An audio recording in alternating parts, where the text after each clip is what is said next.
everyone, I'm Meagan Ethell, MasterCraft team athlete, and today I'll be breaking down some tips to get you up and riding on the foil.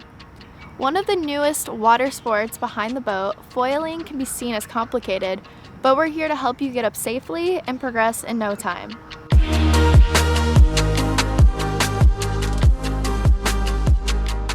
Before we get on the water, I'm going to go over some basics as well as how to set up the board and foil to ensure your success.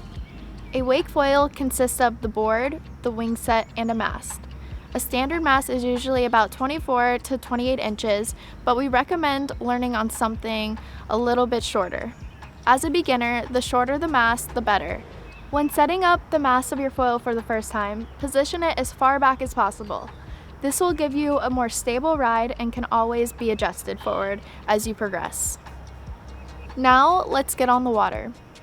When you place your board in the water, be sure to put it foil down and to jump in the water away from the foil. As a beginner, you should use a full-length wakeboard rope. This will allow you to get up easily without the wake or the prop wash throwing you off. To start, ask the driver to use the boat's idle speed to slowly and gently pull you in the water in a wake surf stance. The pressure should help keep your feet on the foil and get you familiar with the feeling. After you give the ready signal from the water, the driver should slowly accelerate and stay around the speed of 9 to 12 miles per hour. Once the line tightens, allow it to pull you up and out of the water exactly like you would get up on a wakeboard or wake surf.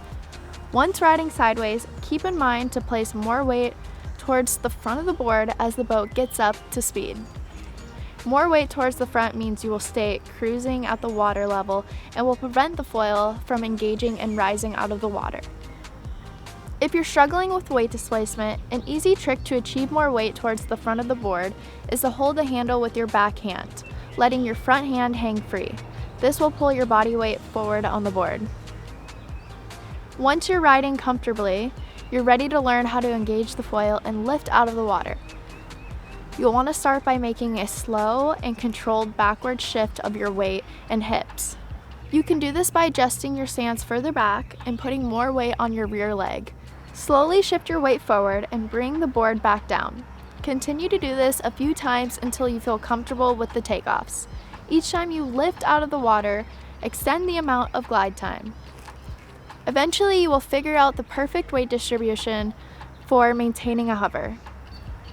Remember that movement should be subtle and controlled. If the wing of your foil breaches the surface of the water, your board will fall and you might not be able to ride it out. If you feel like you're going to crash, don't try to hold on. Either fall to the side or let the handle pull you out front for a little longer than usual to get yourself farther away from the board. When the foil is engaged and you're lifted out of the water, do your best to stay around mid-mast to ensure the wing stays in the water. And once you've figured out how to maintain this comfortable hover, you can slowly start learning how to carve around.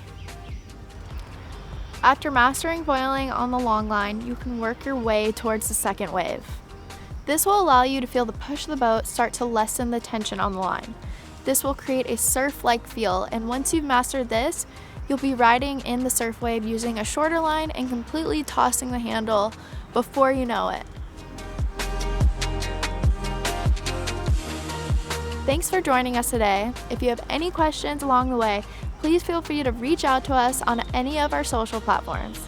Thanks for being a part of the MasterCraft family. We'll see you out on the water.